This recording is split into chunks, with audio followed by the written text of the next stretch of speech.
tala at sinusupin o sa hanay ng mga nananahimik. Higit kailanman, kailangan nating isabuhay ang diwa ng EDSA People Power. Ito ay ang pagkakaisa ng lahat ng sektor ng mamamayan para sa tunay na pagbabago. Narito ang tunay na lakas. Huwag nating hayaan na burahin ito ni numan. Hindi ito panahon ng takot, kundi ng paglaban. Hindi ito panahon ng pagiging makasarili, kundi ng prinsipyadong pagkakaisa. At walang ibang mapupusog sa ating takot, kundi silang mga kurap, pahirap at mapagsamantala. At walang ibang magtuhusan sa pangunguna ng takot, kundi tayo mismo. Sabi na, kung hindi tayo kikilos, sino ang kikilos? Kung hindi ngayon, kailan pa? Isabuhay natin ang tapang at sakripisyo ng mga aktivistang nakipaglaban noong diktadoryang Marcos Sr. Tulad nina Edgar Jobson, Maria Lillosa, Lorena Barros, Eman Lacaba, Maclean Dulad at Archimedes Rajado. Ninanakawan tayo ng kasalukuyang sistema, hindi lang ng kabanang bayan, kundi pati ng ating kinabukasan. Mas malaki ang hamon sa atin ngayon. Aral ng EDSA na hindi lang dapat palitan ang namumuno. Kailangan baguhin ang kasalukuyang sistema. Ang pagsasabuhay ng EDSA People Power ay hindi lang ngayong araw. Ito ay sa bawat araw na umiiral ang kasalukuyang bulok na sistema. Ito ay nangangahulugan ng araw-araw na pagmumulat, pag-oorganisa at pagpapakilos sa masa. At balang araw, ang kasalukuyang panahon ay magiging kasaysayan. At pagdating ng araw na ito, masasabi natin, isinabuhay natin ang diwa ng EDSA People Power. Makibaka! Huwag matakot! Makibaka! Huwag matakot! Pag-asa ng bayan! Kabataan! Kabataan! Pag-asa ng bayan! Nasaan po yung mga kasama nating progresibo, militante, mga estudyante na nag-walk out ngayong araw na ito? Kastatin ang ating mga kamao! Makibaka!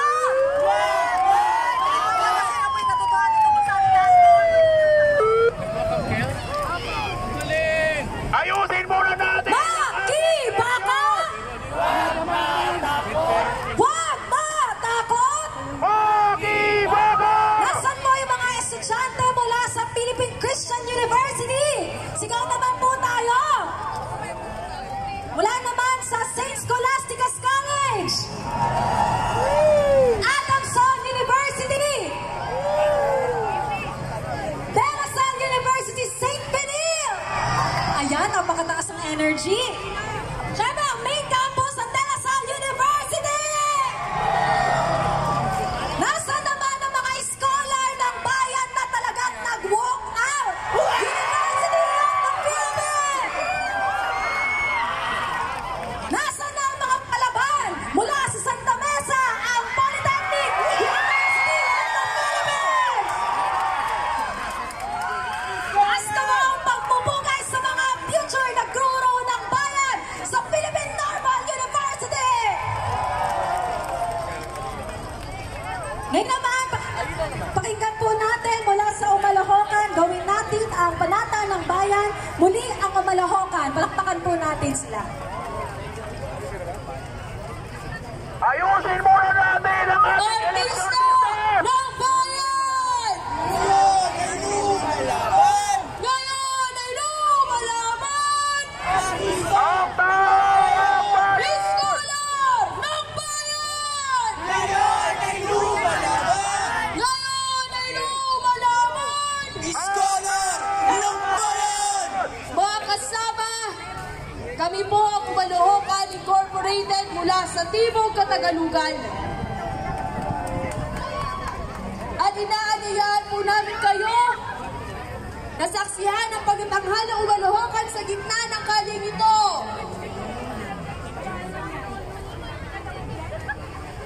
po saksihan ang isang pagtatanghal ng isang makabayang teatrong grupo sa bandang gitna po ng kaling ito.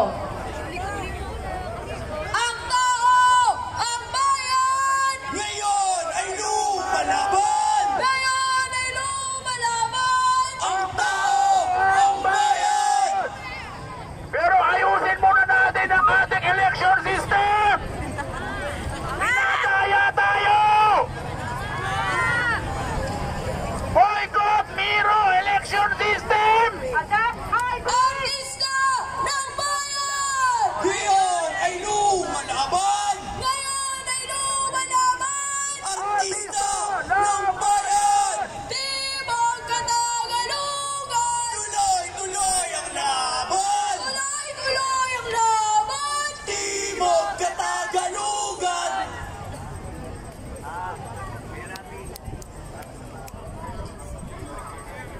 Sa tahasang pang-aalipin at pang-aalipusta ng Estado, laging-laging nagbibigkis ang masa para sa pag-iit ng paglaya mula sa talikala ng mapang-aping uri.